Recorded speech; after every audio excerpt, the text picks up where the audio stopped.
পুলিশের জালে কলকাতা পুরসভার আরও এক প্রাক্তন কাউন্সিলর শ্লীলতাহানি, মারধর, তোলাবাজির অভিযোগে গ্রেপ্তার 104 নম্বর ওয়ার্ডের প্রাক্তন তৃণমূল কাউন্সিলর তারকেশ্বর চক্রবর্তী। এছাড়াও তিনি পুরসভার 11 নম্বর বোরোর চেয়ারম্যানও ছিলেন। গভীর রাতে তাকে গ্রেপ্তার করে সার্ভে পার্ক থানার পুলিশ। তারপর সেখান থেকে পূর্ব যাদবপুর থানায় নিয়ে যাওয়া হয়। একাধিক জামিন অযোগ্য ধারায় মামলা রুজু। প্রাক্তন কাউন্সিলর তারকেশ্বর চক্রবর্তীর ঘনিষ্ঠদের বিরুদ্ধে এলাকাবাসীদের উপর অত্যাচারের অভিযোগ রয়েছে। এমনকি এক মহিলার থেকে টাকা নেওয়া এবং তাকে আত্মহত্যায় প্ররোচনা দেওয়ার মতো গুরুতর অভিযোগ রয়েছে। স্থানীয়দের আরও অভিযোগ, কাউন্সিলরের থেকে কোনো সাহায্য পাননি ওয়ার্ডবাসী, বরং তার সাঙ্গপাঙ্গদের থেকে অত্যাচার জুটেছে। অভিযোগ জানাতে গেলে পাড়া ছাড়া করার হুঁশিয়ারি। শনিবার আদালতে নিয়ে যাবার সময় পূর্ব যাদবপুর থানার সামনে ডিম ছোড়া হয় প্রাক্তন কাউন্সিলরকে। 7 জুলাই পর্যন্ত তার পুলিশি হেফাজতের নির্দেশ আলিপুরের মুখ্য বিচার বিভাগীয় ম্যাজিস্ট্রেট আদালতের বিচারকে। আমার কাকা দীর্ঘদিন আমাদেরকে ডিস্টার্ব করে, বাড়িতে ঠিক মতন থাকতে দেয় না, হ্যাঁ, অশ্লীল ব্যবহার করে। কিন্তু তা সত্ত্বেও আমরা কেস করি। কেস করার পরে আমাদের পাড়ার আছেন ষষ্ঠী নস্কর আর সুকুমার বৈদ্য আর বাপন বৈদ্য, এরা আর মালা বৈদ্য, ওনার সুকুমারের স্ত্রী মালা বৈদ্য, এরা আমাদের বাড়ি গিয়ে ওকে প্রয়োজনা দিয়ে আরও বেশি কেসটাকে জটিল করে এবং আমাকে রাত্রিবেলায় সুসাইড করতে বাধ্য করে।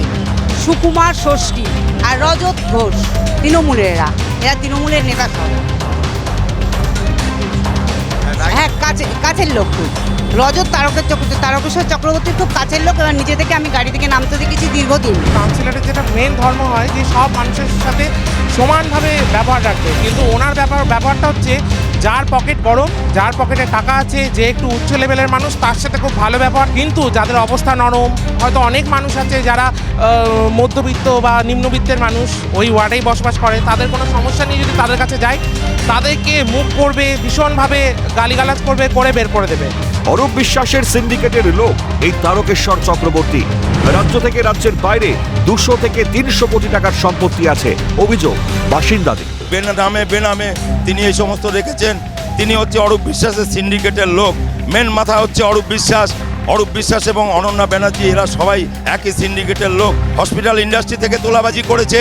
হসপিটাল ইন্ডাস্ট্রি থেকে তোলাবাজি থেকে আরম্ভ করে বহুতল বাড়ি থেকে অবৈধ নির্মাণ থেকে আরম্ভ করে পুকুর ভরাট থেকে আরম্ভ করে অকথ্য অত্যাচার মানুষের ওপর চালিয়েছে। মানুষ মুখ বন্ধ করে অত্যাচার সহ্য করেছে। এ নিয়ে কলকাতা পুরসভার প্রায় 9 থেকে 10 জন কাউন্সিলর গ্রেপ্তার হলেন।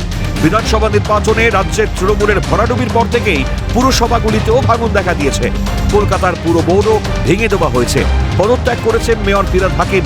এরপর থেকেই একের পর এক তোলাবাজি, জোর জুলুমের অভিযোগে গ্রেপ্তার হয়েছেন কাউন্সিলররা।